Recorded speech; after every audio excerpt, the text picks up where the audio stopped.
What's going on, guys? Today I'm over at a buddy's house picking up a 1981 Corvette.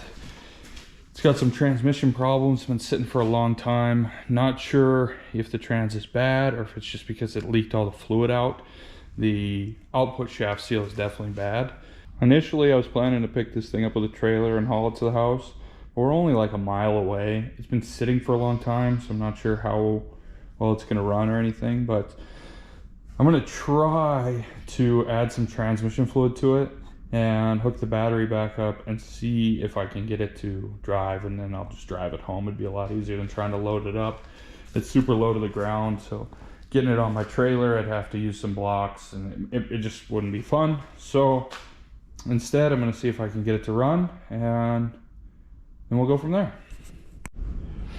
So the battery was disconnected, so it's not totally dead, but it doesn't have enough juice to turn it over. I think it's probably been sitting for a little while, this battery, I don't know.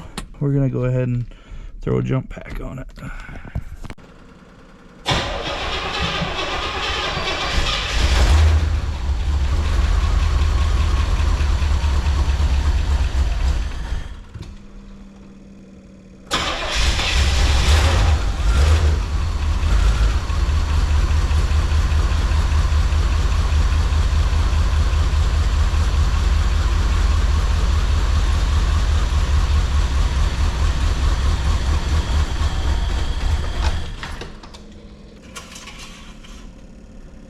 Yeah, transmission fluid's definitely low. It was on the dipstick before, but it's been sitting so long it's probably drained out of the whole transmission. I'm gonna go ahead and add, we'll start with 1 quart and probably add a second one, and that should help us quite a bit.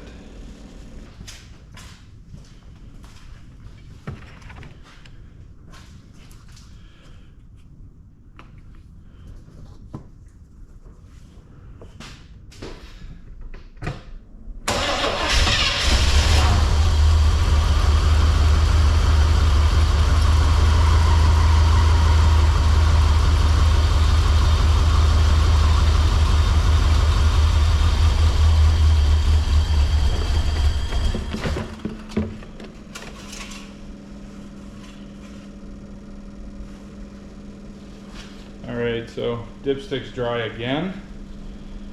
I'm gonna go ahead and add a little bit more. Obviously the transmission is supposed to be warm when you check this, but it's so low that I feel comfortable adding some and not overflowing it.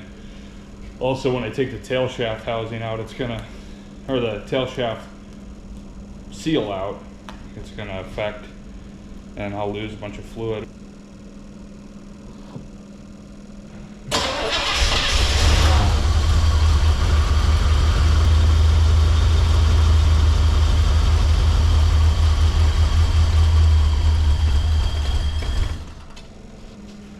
Now after running it that time, it's showing at the add level close to the full, halfway I'd say. Obviously it's not warm, you're supposed to check it when it's warm, but for this test I'm gonna go ahead and get this door open, fire it up, and see if I can't drive it outside.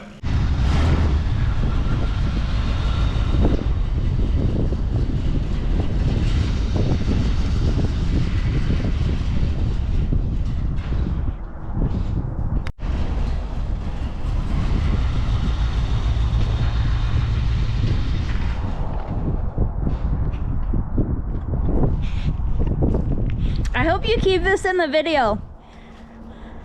I hope you keep this in the video.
cold and windy. And I have my own stuff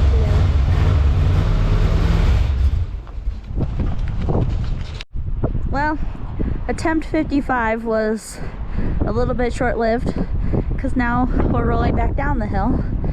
So I don't know what we're doing.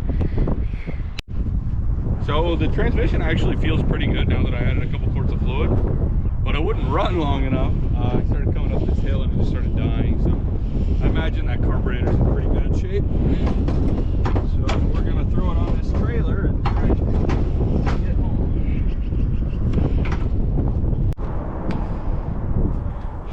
All right, I got Chelsea in the car hooked up to the trailer. We're gonna start pulling it on. I made it home with the Corvette. Kind of an unorthodox place to stop, but by putting these wheels into this ditch, it actually puts the tail of the trailer lower and puts a better angle on the ramps for unloading it. I had to put some wood underneath the front tires to get it on so that the front lip didn't overheat. So by doing this, I should be able to put the ramps on, and then I'll just let the winch out and it'll just roll right off. So hopefully.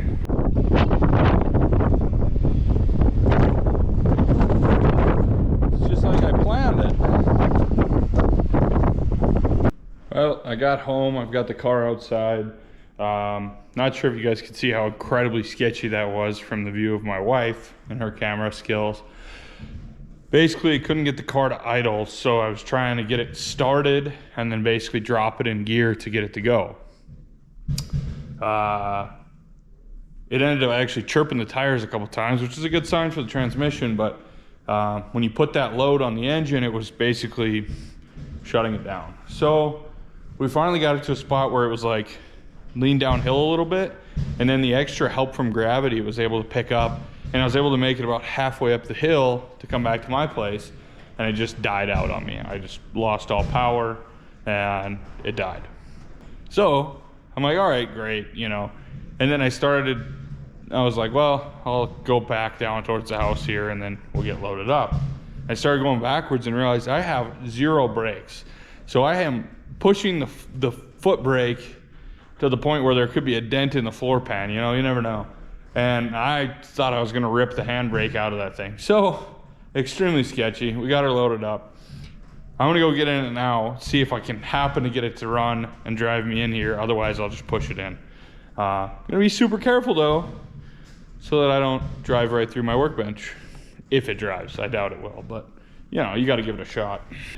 Kick the jump pack on. Neutral.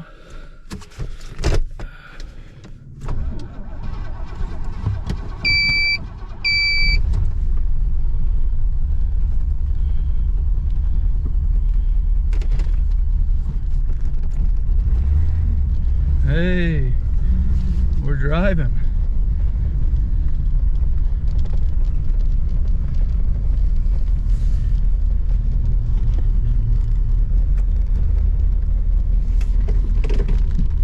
All right, we slammed her in park so we didn't hit the wall.